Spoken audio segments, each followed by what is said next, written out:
In today's episode, I'm talking with Allan Laird from Hooves and Feathers about how his goat soap business grew from a simple idea into a real direct-to-consumer brand. We talk about clarifying who his customer is, what he sells, his opening offer, his product ladder, and how he guides people from first purchase to superfan. This interview is packed with value. Let's get started. Hey there, this is Corinna Bench, and welcome to the My Digital Farmer podcast. In today's market, it's not enough to just grow your product. You've got to know how to sell it too. Welcome to the My Digital Farmer podcast, where we reveal online marketing strategies and tips to help farmers like you get better and more confident at marketing. Learn how to find more customers, increase your sales, and build a strong brand for your farm. Let's start the show.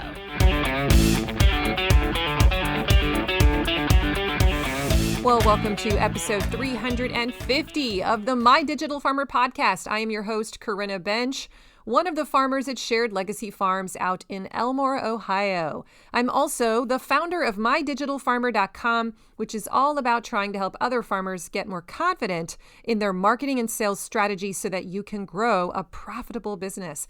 How's everyone doing today? Welcome back to the show, and a big shout out to my regular listeners, my faithful ones who listen every single week. I'm so glad you're here. And if you are new to the podcast, glad you're here today. Make sure you subscribe to the show. Go check out my first 10 episodes. I always say that because they are designed to be an on-ramp into the marketing lingo. If you need some help learning the ropes, that's where you want to start. You can also get onto my email list because when you do, I'm going to send you an email every 5 days for like 3 months. And it's basically a walk through the marketing jungle. I'm going to show you what you need to know, the key fundamentals. I'm going to point you to some of the best podcast episodes so that you're really going to learn the key marketing things you need to know in a very short amount of time. So you can do that by going to mydigitalfarmer.com/subscribe. It's free. That'll get you on that list. Today's podcast is sponsored by my friends at Localine. A new year is the perfect time to streamline your sales and grow more profitably. So if you run a CSA or you sell wholesale or manage both, Localine helps you streamline your sales and scale with confidence. In 2025, farms and food hubs that used Localine grew their sales by 33%, building on the 23% growth they saw the year before. Average order values increased by 31%. I know mine did. And total order count grew by 9%. Look, real results across operations of all sizes.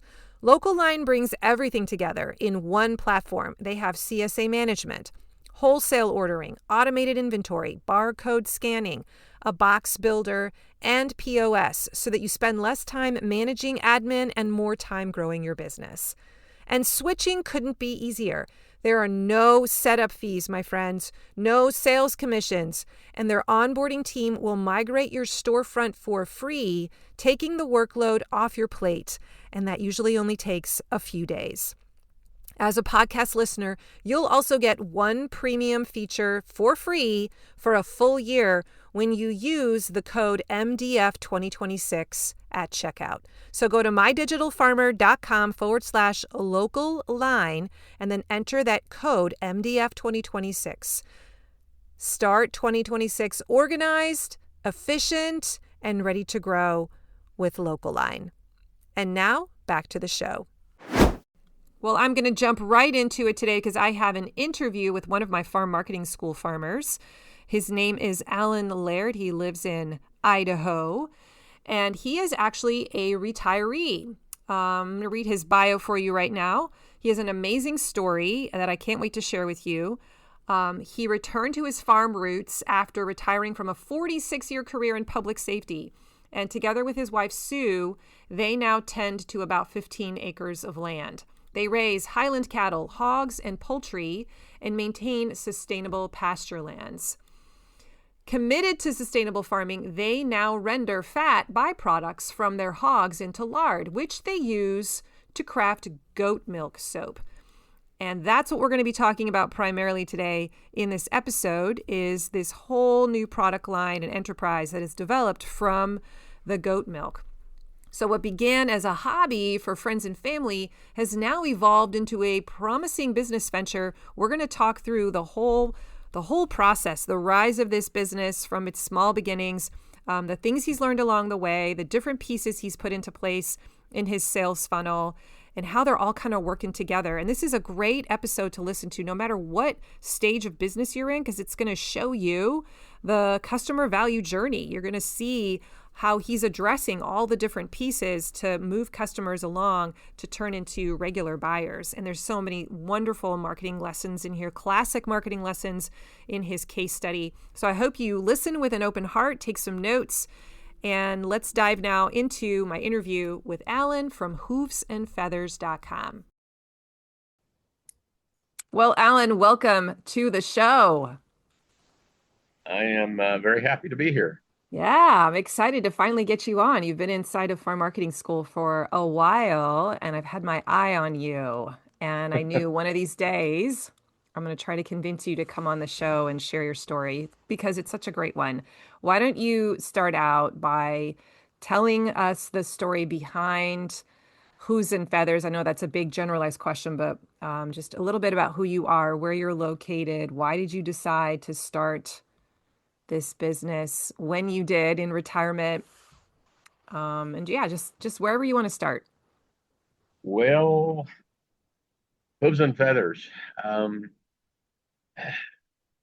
My wife was a school teacher, and I was in law enforcement for about 46 years, and we decided that we wanted to quit working for other people and start having some fun. And so we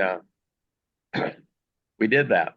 And then as soon as you jump into running your own life, well, you find that other people start controlling it for you.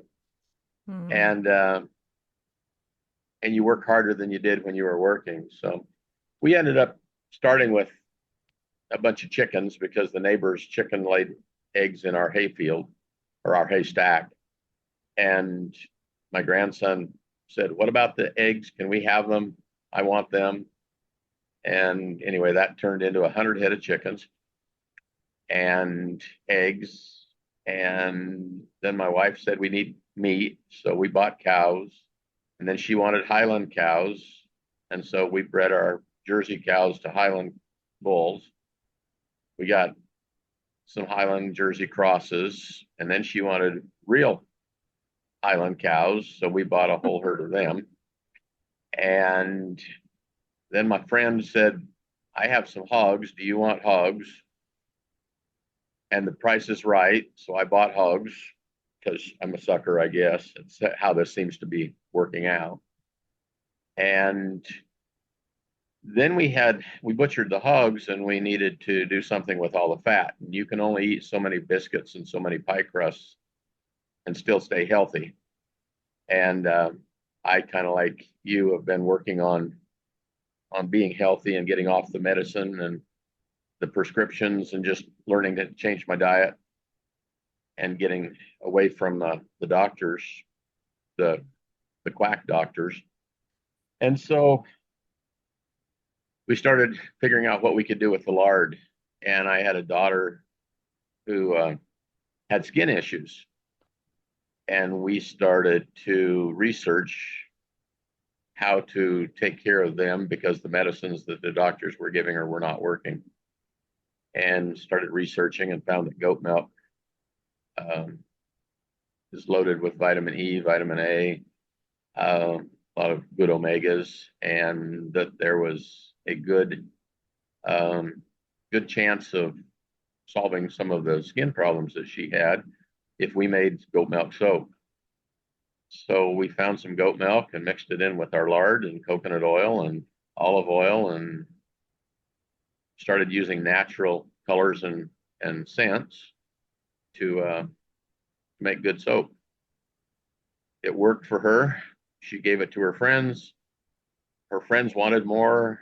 You can only give away stuff for a short period of time before you start having to charge a little bit for it. So So that's how we got started. We put the feathers and the hooves together, got a hooves and feathers as our farm name, and then we started marketing soap a little bit at a time. It grew, and that's how we got started doing that. Now, when did that pivot happen? I'm trying to get a sense of the timeline here. How quickly did the Hooves and Feathers soap line I'm thinking that materialize?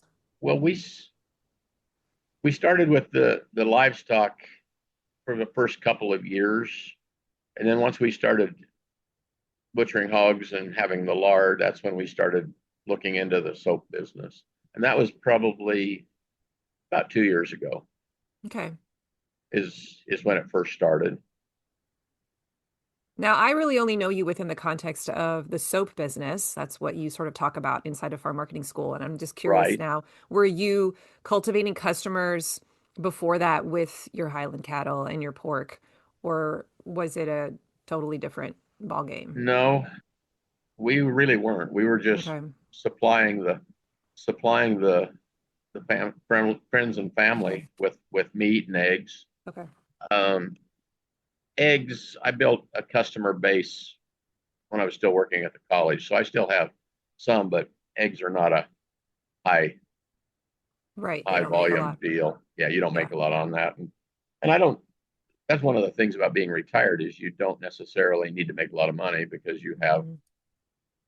income Mhm. is that and it's already coming in. So um, Yeah, that really allows you to come from a different place, doesn't it? Paint a picture. Let's focus on kind of where you are now at the goat soap enterprise and just help paint a picture of the early days of you beginning to develop that. Because I'm hoping with this episode to show people the trajectory and like some of the right. steps you think through as you're building the marketing plan for a new business and some of the roadblocks that come up and what you have to do to deal with them. So the early days, what did you sell first or where did you sell first? What were you making? Like how Yeah. did it all come to be? Well, we started with just simple bars Hmm. that didn't have color, didn't have designs, didn't have extra cents with them because when you're when you're working on trying to solve people's problems, you need to Mm. not add a whole bunch of extra things into it. The minimum viable So product concept. exactly. Yeah. And so we started with just what we call plain Jane. Plain Jane has nothing in it. It is goat milk soap, period.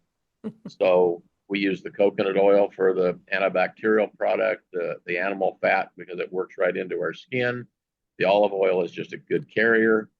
And if you mix that with goat milk and your sodium hydroxide or your lye, when you get done, you have plain old goat milk soap and nothing else. And And you learned so this recipe from where? Just asking, look, I no, YouTubing or like I joined a how to make goat milk soap club. Oh, okay, cool. So you learned from some And thought leaders and experts. Yeah. yes, and then I learned from them and or learned from the gal that was the main Okay. guru on that Yeah. Okay. and started from that. And then she said she also told us to start with. She says, "Don't be getting complicated right off the bat, or you're going to fall flat on your face." Hmm. And so I probably took her at her word because Yeah. if she, if she knew that and she told us that, there was a reason for that. So I want to just pause here and say that that was really wise because so many people, when they first start trying a new thing, they waste a lot of time and money figuring it they out do. when they could have just spent. You probably had to pay for that class a little bit, but like I think of did. Yeah. the time Mm-hmm. savings, and she just basically handed you the framework, right? Like here, Right. right out. That's just brilliant. Okay, so you made the It, plain Jane. You've got the it, basics. yeah. Keep going. And then we gave it to family members Hmm. and started trying it out first and being sure that things would work so that we weren't just saying, "Hey, or try this, it's wonderful," and then Yeah. finding out that it really wasn't. But once we did, and then word of mouth is probably the Mm. first thing that started. And it was friends and family or friends of family Mm-hmm. who came back in and said, "Hey, we want some more of that. We want it. It works. We like it. We we want to give it to our kids because our teenage kids have acne, Mm-hmm. and if they use the if they use this, it seems to work." So then we started to design facial bars because as soon as people started saying, this works and it's great, then the facial bars are made of activated charcoal, and we use Navajo healing clay, which is bentonite um, Mm. clay, which are what you use for mud packs and cleaning things out of your pores, so that starts making a facial bar that you can use, and that turned into a it satisfied the demand for the facials. And then we had to make men's facial bars because the women said, my husband wants one, but he doesn't want one that says Aztec mud that looks like it's mine. Mm-hmm. He wants one of his own. So then we had to make man stuff, which Man stuff. That's man great. stuff, yeah. Uh, and it's a facial bar for men. And I mean, as the demand or as the customer base said, hey, it Mm. would be nice if you had, then we tried new things and went Mm. slow and provided it for them. And when we found out that this is what they want, this is what they ask for, this is what we made, it satisfies the market. Mm. So going to, you know, that, then it allows, then the next thing is people are saying, hey, we try something else. I smelled something somewhere and I really like that, and could you Oh, make it? so So now you can even like go riff on scents, different yes. kinds of Mhm. scents and smells and Yep. colors. Yeah.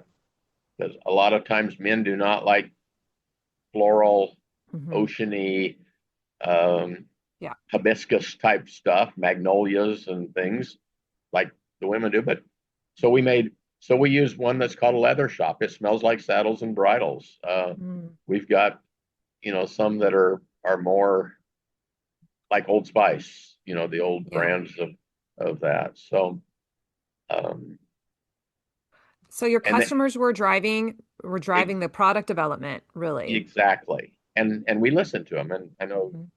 talk about that later on, or that was one of your prompts that you sent me was how does your customers work? Yeah. And our good customers have been with us, steady. That those are my VIP people. They're the ones that got a coffee cup this Christmas, Hmm. and and they're the ones that say, if you would try marketing this a little bit differently, or if you would make this, I'm sure that other people would buy it. And they're the ones that are also word of mouth Hmm. advertising for me. Hmm. So I don't pay for anything as Hmm. advertising because I don't really need to. I don't remember one of our farm marketing school meetings that we had online, our Zoom Yeah. classes. We were, or maybe it was the one-on-one with you. We were talking about getting, how do you get started? How do you build your customer base? And I said something about that I really didn't want to go to farmers markets or bazaars. And I Hmm. recall that the advice that you gave me was that might help me build my customer base a Hmm. little quicker. I still don't like going to farmers markets and bazaars, Hmm. but when you go and the frustration was that the first bazaar that we went to, I took our entire inventory and I sold our entire inventory at the very first Oh. shot. And I came home with nothing. It takes 6 weeks to cure a bar of soap. So when Mm. you make it today, you cut it Mm. tonight, and you put those bars onto the rack. 6 weeks later is when you can market them. Mm. So you have no market or no product to market for the next 6 weeks. That was the frustration that I had to Yeah. start with, is because it actually sold and it sold fast, which gave me some satisfaction. It gave me some encouragement.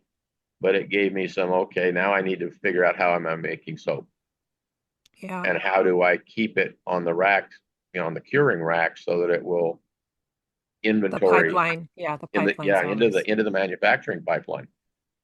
So it's kind of like planting yeah. the seeds in Yeah. your garden, in Right. your fields, Right. knowing that you're going to get tomatoes in down the road. So I had to figure out how to make that work, and that wasn't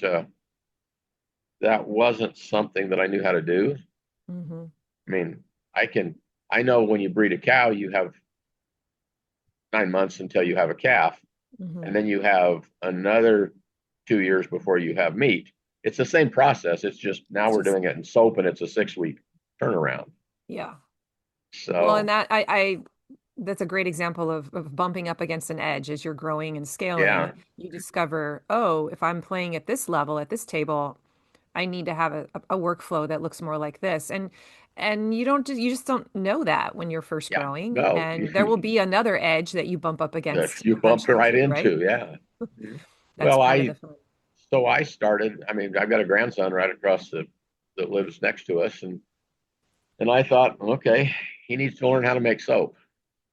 So on Saturdays and Sundays, we make a lot of soap, Mm, and he's now 14, and he's smart enough to. I can say we need to make soap, and he makes the soap, and I you just can kind of go. watch, which is good, except when he gets ready to go to college or gets ready to do something Mm, different, or this yeah. is not his thing anymore. Then I'm going to bump up against another edge. Hmm. So it's like, where's my labor? So Right. Well, you still have 4 years to figure that out. I do, And I and like to believe that God will provide when the I've got time more is right. grandkids too. So Yes. yeah, Today's podcast is sponsored by my friends at citizensalmonalaska.com. If you run a CSA and you're always looking for value-added products that feel aligned with your farm but don't create more work for you, I want to tell you about Citizen Salmon Alaska. This is my 5th season partnering with them, and we keep coming back for a really simple reason.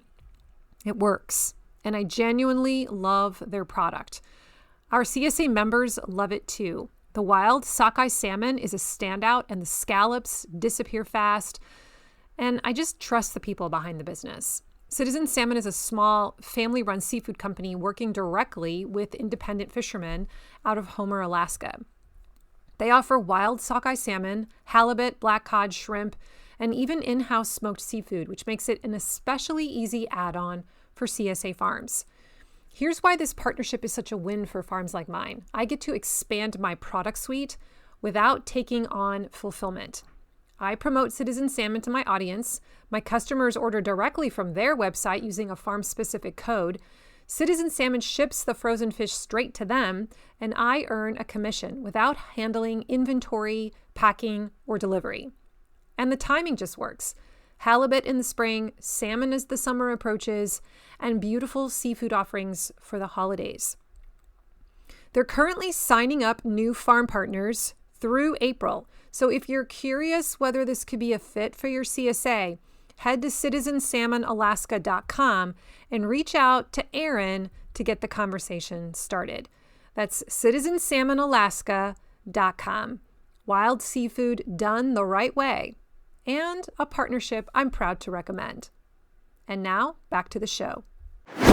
So what problem were you originally trying to solve for customers? You mentioned the skin issues.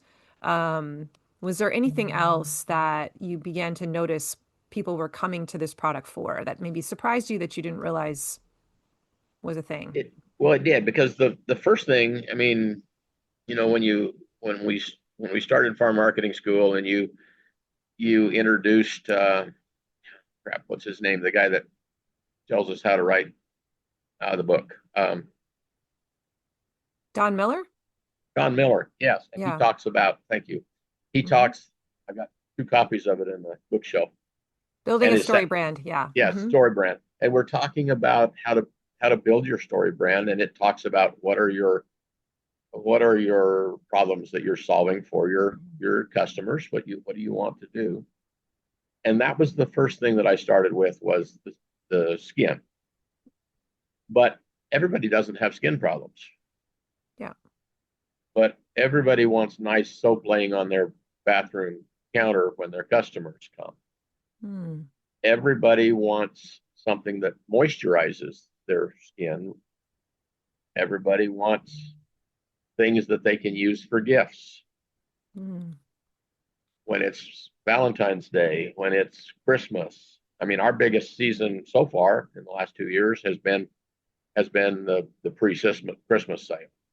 So Mm-hmm. between November and Christmas, Yeah. Makes sense. it is a go fast A time of the lucrative year. time for A you. very lucrative time, yes.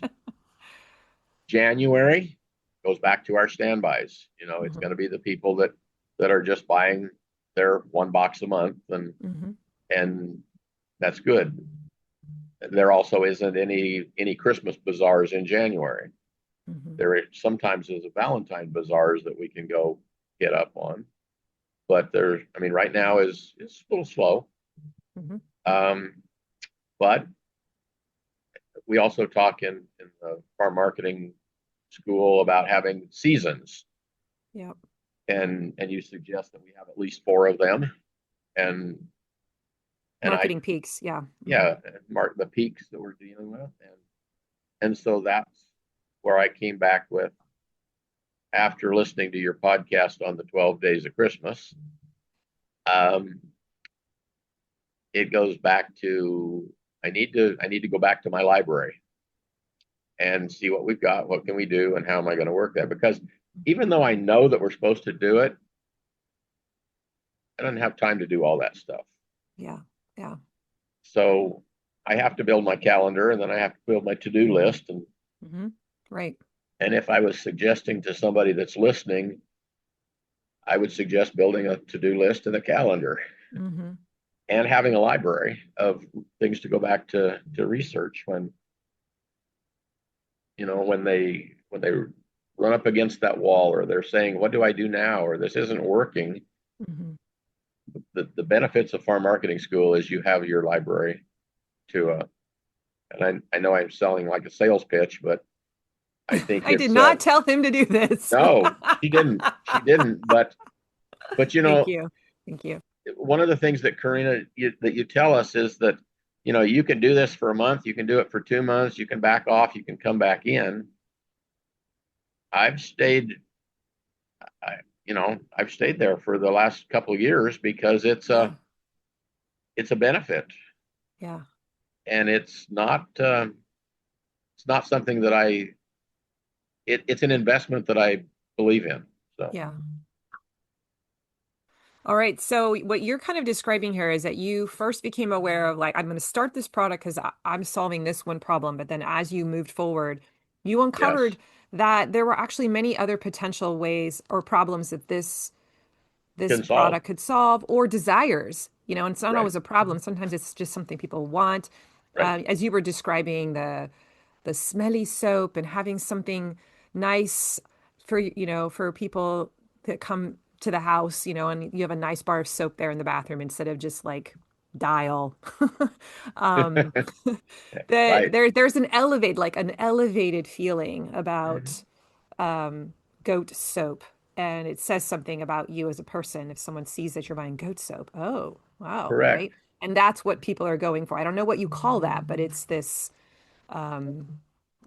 yeah, elevated status, or I know something you don't know, or I value quality, I value Yeah. Mhm. taking care of going a little extra mile to take care of myself. Like those are all things that you're also selling. Right. But Mhm. you start out with this customer base that you're almost like you're trying to get a subscription going, right? Is that the goal Right. that you want people? So let I was let's thinking, talk about your core customer today. And um I'm also just kind of curious about your best-selling products and like how that's sort of morphed over time. Like what typically happens? Let me start out. Let me back up. How does a person first like discover you? Let's just start at the top of the sales funnel. And yeah. then what turns them into a first-time buyer with you? So I think we've got a couple of them, a couple Ways in. directions, or a couple of flows.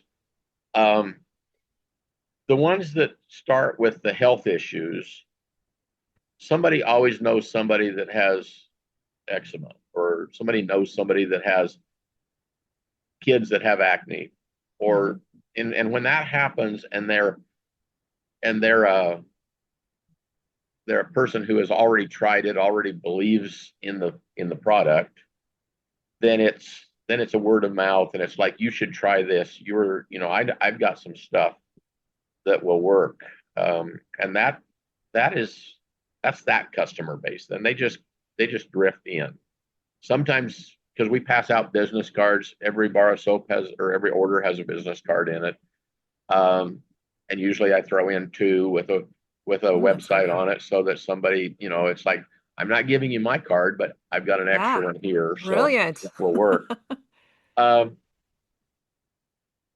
the other the other stream is the bazaars, and we haven't done any farmers markets yet, but I think I'm going to do one this summer, because we've got one that you can go to or you can't go to. I mean, you can turn it on and off if you want to. That's And good. so Yeah. I don't want to be stuck to not being able to go fishing. Yep. Or going on a trip or something. Yep. So but we're going to try that. But the bazaars are the ones that I've been dealing with most, because that is people that are looking for us, or looking for whatever they're going to bazaars for, because they look for other things too. You match that, kind of customer big time. That little niche. And what I've found is that some people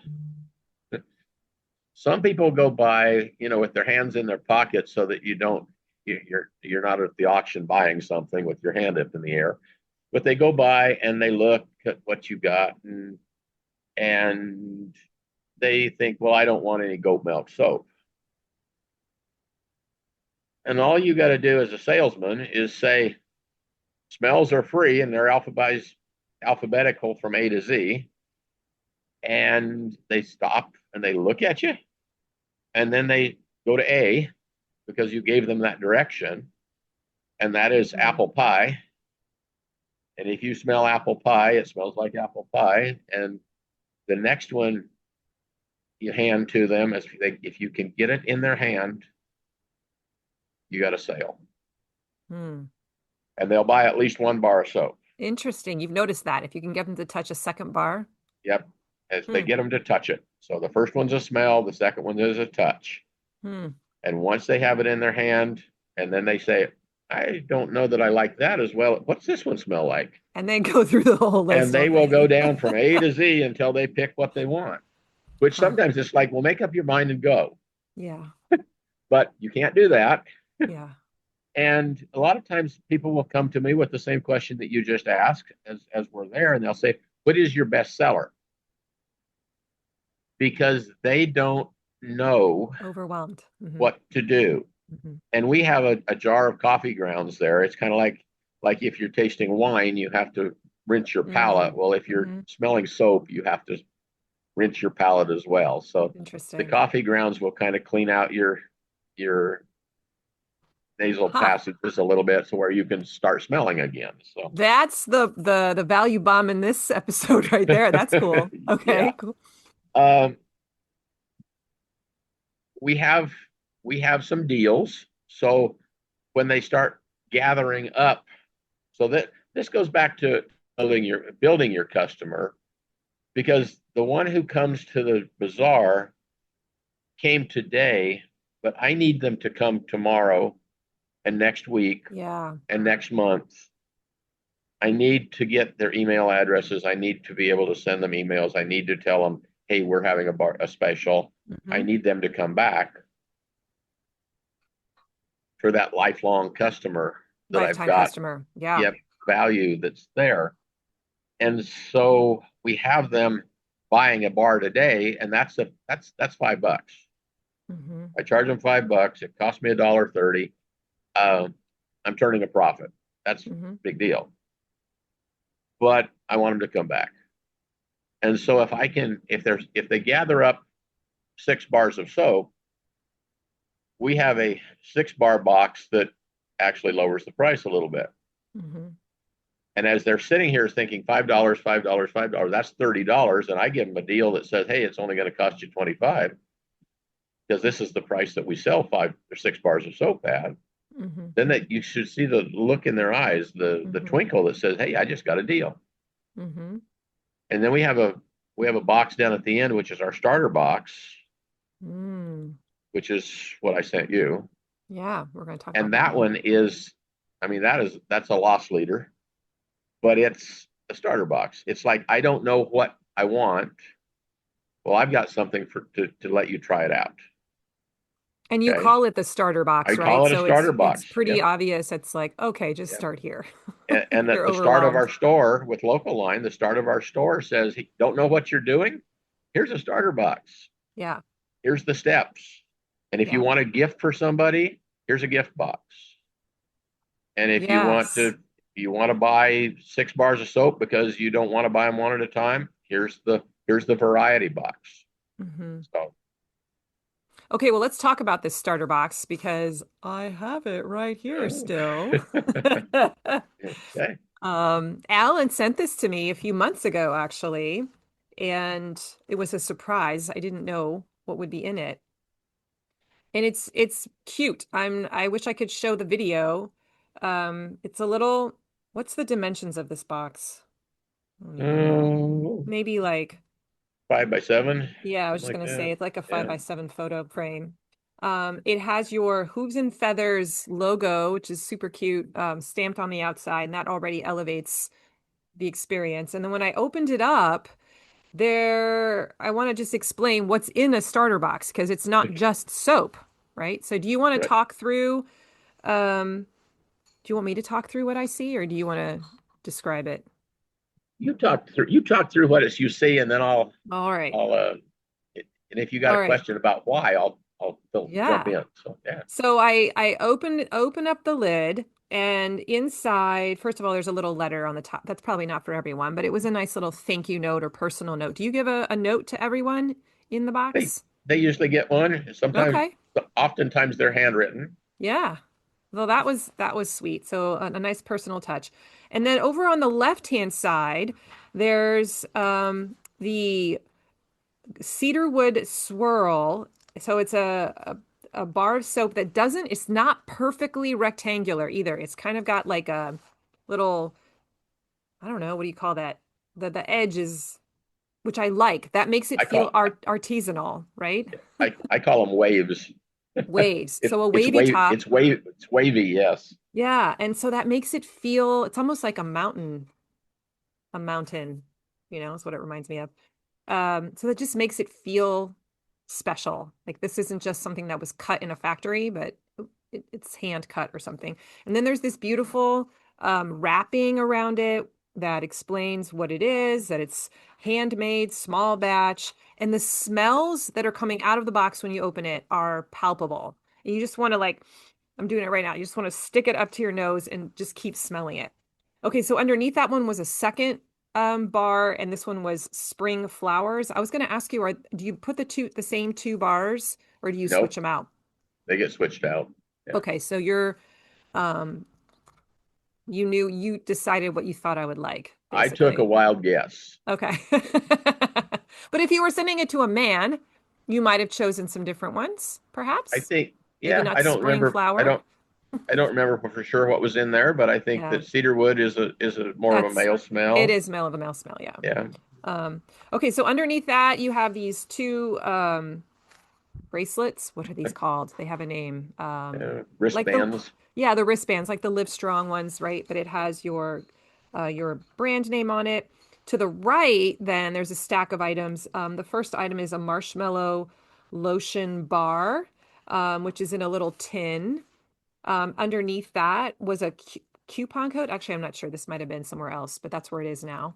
There's a coupon code in here that says, "Thank you for joining the Hooves and Feathers family. Enjoy 10% off your next purchase with this coupon code." And then it gives the Yep. coupon code. Um, that's right out of the playbook in farm marketing It is. school.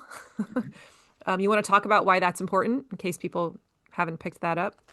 That's where it came from, was right out of the playbook from farm marketing school. And Yeah. Local Line has the ability to make coupons. And so I thought, I'm going to see what happens. And it works Yeah. So what is its because design? What is it supposed to do for it you as is a designed to get you to come back for the next bar, next box, next order, next whatever you want.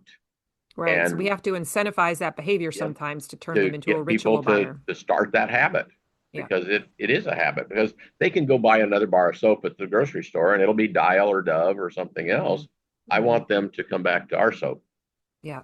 And so this is the incentive to take 10% off Yeah. and come back. So Yeah. Now, underneath that, there's two more things in the starter box that are not soap. And so the first one is a soap dish made out of wood with like grooves in it, so it collects the moisture, juices, the moisture. Yep, that is one problem that I've noticed in general with goat soaps is that they tend to dissolve faster. And so if you don't have those little groove kinds of things, yeah, then that can become a sopping mess real fast. And then underneath that is this little netted mesh bag. I know it's soap saver. Is that what they're called? I the don't soap know. savers, yeah. Yeah. So it's a way for you to put in those smaller bits of soap that once they get real small and tiny and start to break apart, and you can still use this as a form of soap because it doesn't fall all over your bathtub. Um, When you hang those up, they dry out so and that they dry you out. know, but they still have soap in the material. So as soon as it gets wet, you're Yeah. lathered up and you can use Yeah. it again. So So you probably sell these little items individually in your online store too, right?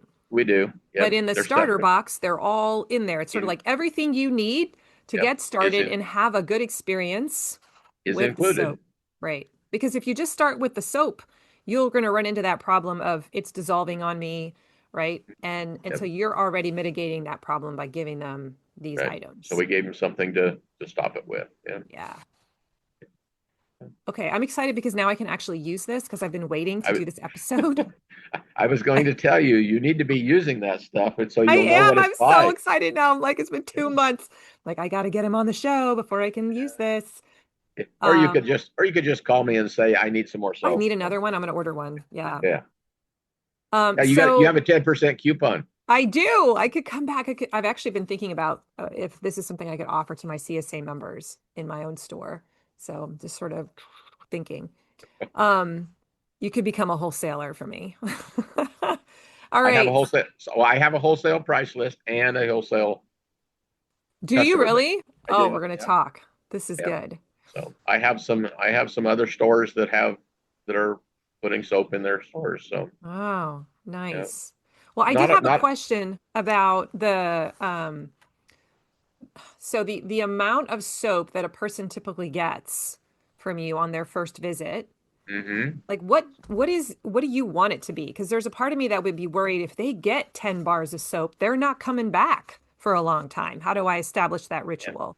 So I what does know that look like? we talked about that a year ago, I think it was, or whenever we did that.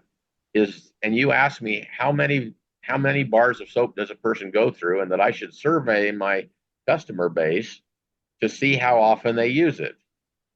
And guess what? I still haven't done that. Okay. I I can go back through my order reports on people who are my solid customers, Mm-hmm. and I can tell you that they usually go through about 6 bars in a month Okay. because my VIP customers buy a 6 bar box about once a month, and Okay. so Well, and that's that's helpful. with and that's with a family of 3 to 4. Okay. Well, and they Yeah, probably have multiple bathrooms and they might be I'm using it, sure. Yeah.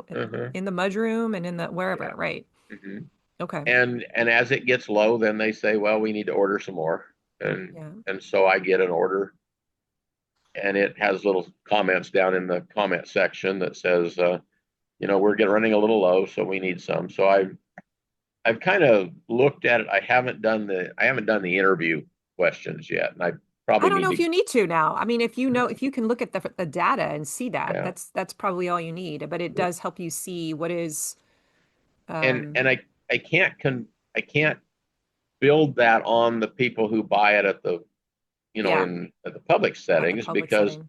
until they get into the queue and Hmm. respond back, because I one of the other things I do at the bazaars is I give away a box of 4 bars of soap every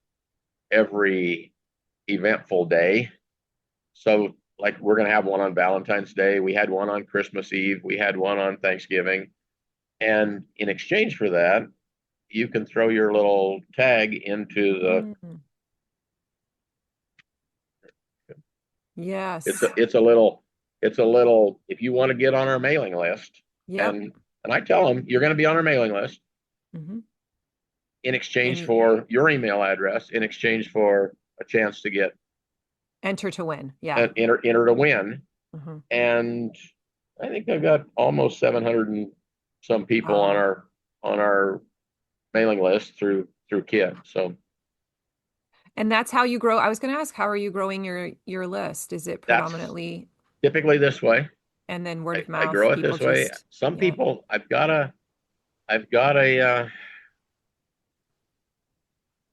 got some things on our website that says if you're interested, click here. Hmm. I drew a blank. What do we call those? Lead magnets. Yeah. Lead magnet. Thank Hmm. you. That you're supposed to have like 2 of or 4 of or something every Hmm. time. Anyway, I put those out there. I get some. I mean, Hmm. every now and then you get somebody that pops up that says, local line sends me an email that says you got a new customer, Hmm. and then they don't buy anything, which So they cues register them. for your store. It cues, Yeah. yeah, but it cues Yeah. them over into. I'd use Zapier and I moved them over into. If they come in as a new customer, they're going to go to Kit. Good. They're going to start getting an email trickle. So That's right. You're using Zapier. You're one of my yeah, brave so farmers. I love it. Okay. I'm learning slow. How are you communicating your offers then? Like if you're predominantly going to bazaars and that's just, Mhm. People that's that walk by. Yep. right. But if for people who are on your email list or people who are Hmm. subscribers, you're obviously emailing them. So tell me what does your communication and your marketing So look like there? What's the frequency and the cadence? so I have a trickle program that Like a they nurture get. sequence? Mm-hmm. Yeah, yep, that they get to. Nothing says buy soap right now. Mm-hmm. It says welcome to our farm. Mm-hmm. Welcome to our family. Here's a picture of my wife and I. Mm-hmm. Um, this is what we do. Here's our cows. Here's our chickens. Here's our pigs. In fact, we set it up and it's like that on our website. It's set up as a novel, and I use that as the introduction is welcome to the novel welcome to the next chapter of our Chapter. lives, and here is a novel that explains what we've got, and then each of our chapters is, we have tales about the chickens, and we have um, the Hmm. cows, and each one of them has a different title, but it's related to a novel, a chapter in the novel. And so we don't talk about soap until we get down to we have pigs, and they make lard, and the lard turns into soap. Oh, and now we have the ability to sell you soap if you need soap. Mm-hmm. So it's that sequence is welcome to us. And Yeah. every one of them has a unsubscribe button at the bottom. So if they're tired of it or they don't want to hear about it, Yeah.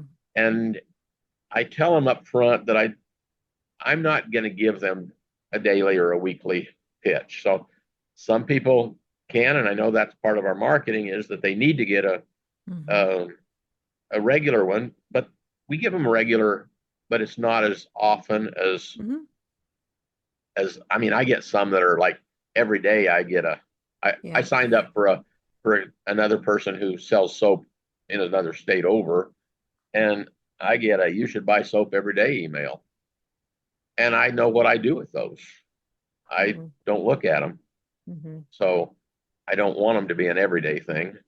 And I don't know if she sent one out every week, if I would review it every week either. I might every Yeah. 2 weeks I would look at it and say, hey, that's pretty neat. I think I'll try that. Or, Mm-hmm. you know, or I might be But willing to buy but something. it's smart for you to actually subscribe to some other Yeah, people that do what you do because you can see how are they marketing and yeah, how are you'll get some ideas of what not to do, yeah, as in yeah. this case, but Or also or what to what to do. do. Yeah. Yeah. So So that's a little yeah. nugget of wisdom, super smart there. Yeah. All right, farmers, let me ask you something as we step into a brand new year. Do you actually feel ready for the marketing side of your farm business? Or are you quietly hoping you'll figure it out as you go, like last season? How'd that work out for you? If marketing your farm feels like a constant scramble, something you know matters but never quite gets the time or clarity it deserves, you are not alone. I hear this from farmers every single week, and that's exactly why I created Farm Marketing School to help you.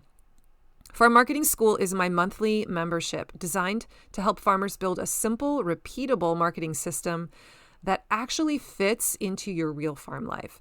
Inside, you will find bite-sized, step-by-step, do-it-yourself marketing projects that take the overwhelm out of things like writing sales emails or how to plan your promotions, how to build your social media strategy, how to update the homepage of your website, how to write an email nurture sequence, or setting up systems that work on autopilot even when you're busy in the field.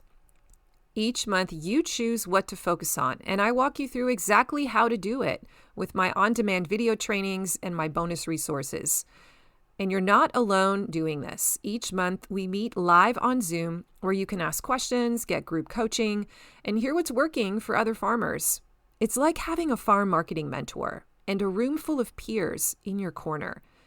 This is not a massive, overwhelming course.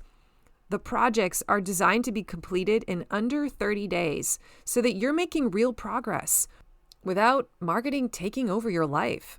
So if this is the year you want to stop winging it and finally feel confident in a marketing system that brings in steady sales, I'd love to welcome you into Farm Marketing School. Join today at mydigitalfarmer.com/FMS. That's mydigitalfarmer.com/FMS. And now back to the show. Okay, so I also you're doing like a monthly, at least a monthly email to the list to try and just I poke them and say, well "Hey, it's time."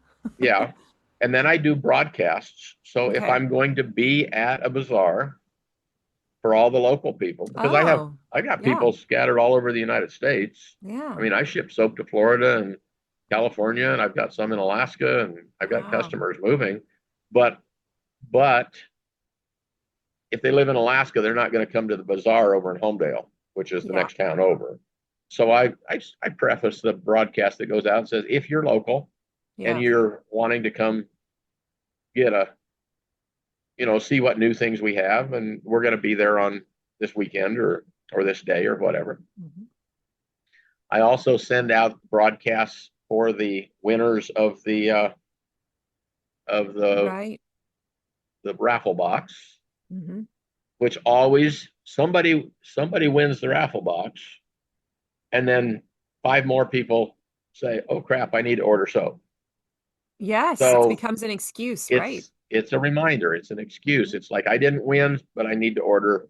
Yeah. Yep. Um, I Let's just we stop need there for a second because okay, that's just a good tip for everyone listening. I do that too. Sometimes my emails don't have like an overtly promotional angle. I'm just telling them something cool that happened on the farm, or I'm sharing a funny picture of, the boys with their snowmobiles or whatever. And then in the PS, I'm like, I give them a link if they want to, right. go to the store. And there's always, always at least one or two people that buy. So, like you just said, it just triggers, oh, I meant to do that. And here it's easy. Here's the link. I don't have to go find it. So that's something that you can all be leveraging.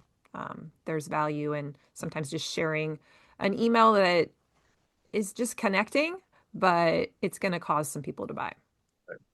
Yeah. I also send out, like, if we come up with new products, and I'm also coming up. Mm. I tried it last year with some monthly boxes because I wanted to advertise for January. I want to do one for February. I want to do one for March. They they didn't go over really good. They were okay, but I was making new soaps for each month's box. And so I was having to stay 6 weeks, ahead. Mm-hmm. And what I've done, I talked my administrative assistant, commonly known as ChatGPT, into coming up with utilizing I think I got 78 different smells, brands, colors, bars of soap, and coming up with utilizing our current inventory and making them into a monthly box. Mm. I'm going to see how that works this year. Okay, so it's I don't like know. you decide what goes in the box. It's a surprise Yes. Uh-huh. box. Yep. It'll Okay. be.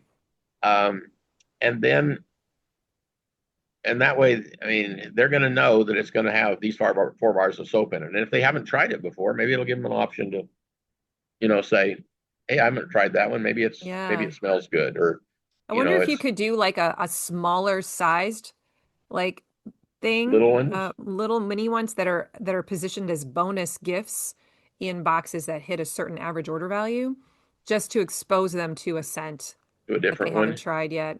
That's We, a different, production yeah, kind of thing, we but also do, it feels like a freebie, which is yeah. generous, right? Well, and we do that. I trade in because I teach CPR in my spare time. Oh. And so every week I have a class, and at each class they get a sample bar of soap, Mm. and they get an opportunity. I don't know if you can Oh, I can see that. Yeah. to Card. fill out one of those things again Yeah. in exchange for, so it goes on my list. Yeah. So I keep a coat pocket full of sample bars that I pass out when they're there that has a Okay. QR code on the back of it and a website Yeah. on the front. So the QR code takes you to the store, the website takes you to our website. Yeah. Um, You're bringing up though an issue of like as you're developing new product and new mhm, scents and new like how do you get people to adopt it? yeah, And that's probably a challenge that you face as a producer. right. Well, and Um, so I do send those out on broadcast. If we develop new okay. ones, I'll send them out a note and say, "Hey, we just made." I'll send them a picture. Mm-hmm. Here's 10 new bars of soap that we just cut out of a brick, Yeah. and this is a new scent, new color, new design, whatever. I've also had a customer, one of them, that came back and said, "I would like uh, a little dish to put on my bathroom counter." So like guest soaps, I guess you might call them. Mm-hmm. And so I can make those. That's not a problem. You just pour them in a different mold and pop them out. Um, I I'm keeping thinking, how am I going to inventory those, and how am I going to keep them on the shelf so that I know that I have, and I'm probably not going to make 78 of those. So Yeah. which ones which Right. one of the 78 do I make into those little stars, or, Right. shellfish or whatever? Right. And then, and I haven't done this. This is in the process. I'm trying to figure out Mm-hmm. how we're gonna how we're gonna do it, Develop that. and if it will work. I mean, this is just Yeah. one person that said, "Hey, I would like this," but that's how things have developed, right? Yeah. And if I can, do I do I find little dishes on Amazon that are cheap, or do I go to the dollar store, or do I go to the Salvation Army store and just pick up other people's cast offs, or do I just make them a Ziploc bag that has How does it get 10, packaged? 10 bars of Presented. 10 little bricks of Yeah. soap in it, little thing. I don't know. But again, I Yeah. mean, that's the fun. We'll play. Yeah, you'll We'll figure it see where it out. goes. Let me ask you, when you go to your store, your local line store, is there just like tons of inventory there and like with all these different options and permutations, variations, how are you organizing? What like that seems like that would be a little overwhelming as So on your end to decide, make those it, decisions. it does. So we had a our marketing school class on websites Hmm. and how to set up. I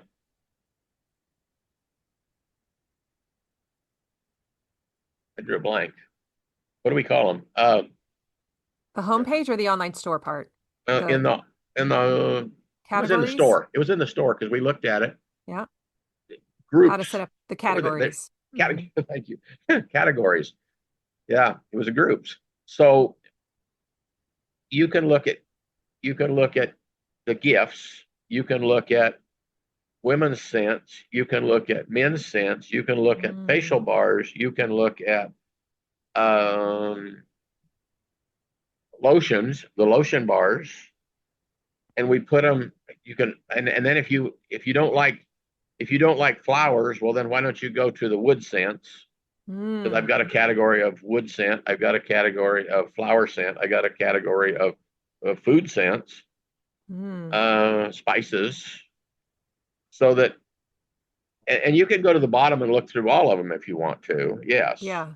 But if you're jumping in and you say, well, I don't like this and I do like that, Right. Or bestsellers here's or our yeah. yeah. Yeah. That's smart. I So you become, and this is important for all of you who have huge inventories. It's so imperative that you become the curator of those items. You have to help your customer organize it.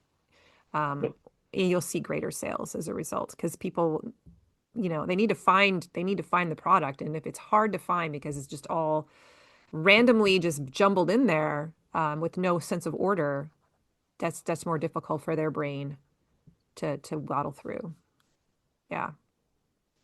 That's also the same thing that we do at our bazaars is our racks are set up so that Mm, and everybody comes in here and they look at this and there's 75 or whatever bars of soap and it's like, where do I start? hmm. That's why they're alphabetical. Yeah. So alphabetical is easier for me to know where they are so that when they say, I would like something that smells like a fruit, I can point to this one, that one, that one, and that one. Hmm. So they can smell watermelon or they can smell peaches or they can smell cherries. Yeah. Um, if I could put, I mean, if we had more room at the bazaar, we could put them in groups so that all the cherries are here and all the watermelons are there. And we might try that and see how it works one day. Yeah. But the alphabetical thing seems to be working. Um, Again, though, but you just mentioned something about having to be the curator and having to be there to when they say, and it's nice to ask them or what do you like? Because Hmm. if they tell me, oh, I don't like flowers, then we're not going to point them into the flower bin. Hmm. We're going to talk about things that they do like. And well, then maybe you ask them, well, do you like the smell of wood? Because if you have wood, I've got cedar wood, sandalwood, um, cedar wood swirls. We've got some different varieties. We've got mahogany and all these different types of things that we can go into the wood category. Hmm. If you like spices, we've got a whole lot of them. Yeah. And so we can lead them to the direction, get one in their hand, Hmm. get Yeah. two in their hand. Now they've got a choice. Right. Now they might want to just buy both of them. And if they say, well, I don't really know which one of these two I like, then I tell them, well, we do have a box that you can put four of those in. Mm. Or if they get up and they've got five in their hand and they're ready to spend 5 times 5 is $25, I can say, you know, for $25, you can actually get another bar of soap. And Hmm. here's our variety box. So again, it goes back to marketing, Hmm. face-to-face marketing when you're Yeah. talking to it and solving a problem. Because Hmm. again, if they've only got 20, 30 bucks, Yeah. how can I give them something that will benefit them? Yeah. I'm just wondering too, do you have to do a lot of explaining of the goat, the health benefits and you know, the manufacturing process, or do you find that most people have already done that research before they've come to your online store? Like Most of how them have educated of a buyer are they? Yeah, most of them have heard that goat milk soap is good for you. That is kind Okay. of All that's right. the, do they, have they done the research? Have they read my white paper that's in my website? No. But if I explain to them the benefits of vitamin A and E and Mm-hmm. omegas 3 and 6 in as far as their skin and their health, if I explain the benefits of coconut oil being an antibacterial and that the activated charcoal and the Navajo clay is a good facial, Yeah. in using good facial ingredients, that's usually it. Okay. And That's all they if you've need. got three people there looking and you're explaining it to one, the other two are listening. Right. So, Okay. I mean, there is a repetitiveness of, especially at a in-person bazaar, you're going to say it a lot. Mm-hmm. Okay. Um, on our website and on our emails that go out, we do explain that. It's Yes. part of the process. Once we get into the soap angle, it's like, here is the benefits of it. And if you really want to dig in deeper, here's a link that will take you to uh, a white paper that explains why it has beneficial value Yeah. to your health. You have been inside of farm marketing school. I think you're one of my longest members, actually. Um, 17 months is what my tech marks say. Okay. When did you realize that you needed more structure around your marketing and messaging, or what was the reason that you decided to come in? That might not even be the reason. So my degree at college is in business and administration, and we had a lot of classes about marketing and all the things that go along with business Hmm. administration. But there's a difference in marketing when I went to college and the marketing now. I mean, Hmm. we have a lot of digital stuff. There's a lot of online things. There's a lot of changes have happened in that period of time. And I've always been an entrepreneur, had that mindset. It's like, I'll do something if it works, great. If it doesn't, we should start a business. Hmm. Which kind of sometimes you jump in without knowing how to swim. But when I started, I mean, I mentioned up front that the reason that I Yeah. started in this was because I needed to figure out how I was going to sell beef to individual people rather than selling them at the sales yard for half the money that they're worth. And that was the main goal. And I don't remember for sure how it popped up on probably on my Facebook page that said you need to you need to be interested in farm marketing school and Corinna Bench and listening to her podcasts and all that stuff. I didn't do the podcast to start with. I I think I just jumped in, and if it was 17 months ago, that's when it probably happened. But I looked at it as an opportunity for me to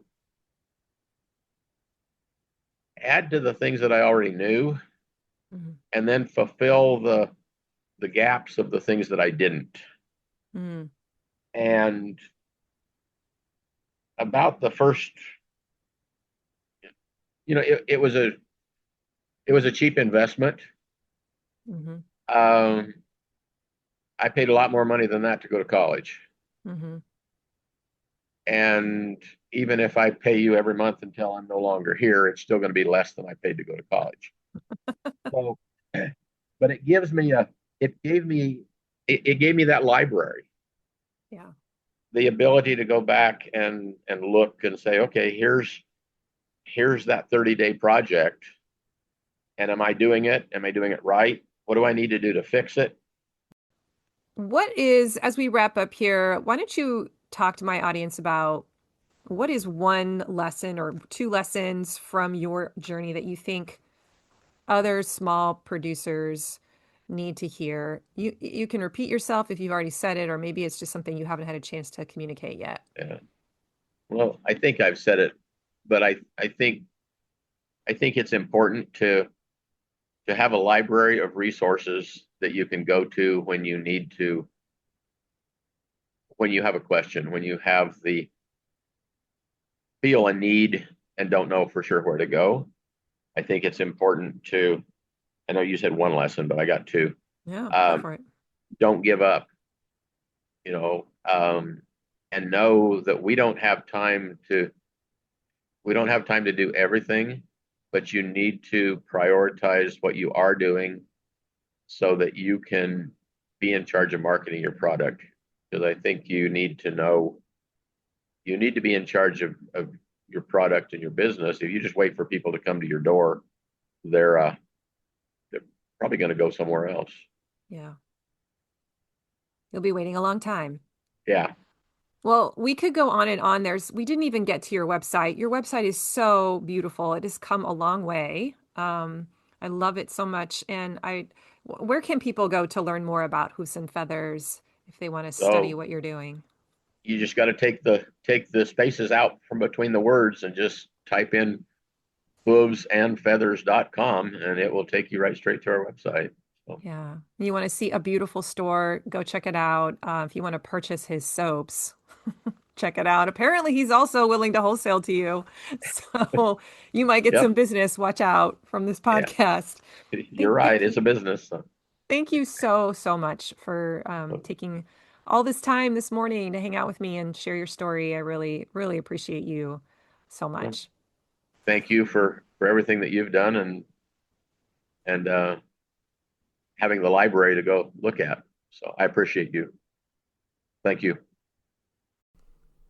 Well, I hope you enjoyed that interview. You can find today's show notes at mydigitalfarmer.com/350. And if you liked this episode, please share it with a farmer. You can grab the link, text it to them, email it to them, help the word get out that this podcast exists. If you want to get onto my email list and get better at your marketing, please go subscribe at mydigitalfarmer.com/subscribe. I got some free stuff to send your way, and it's really good. I'm also on Instagram at mydigitalfarmer. I would love to connect with you there. Thank you so much for joining me today, everyone. Have an amazing week. And remember, I believe in you. Bye.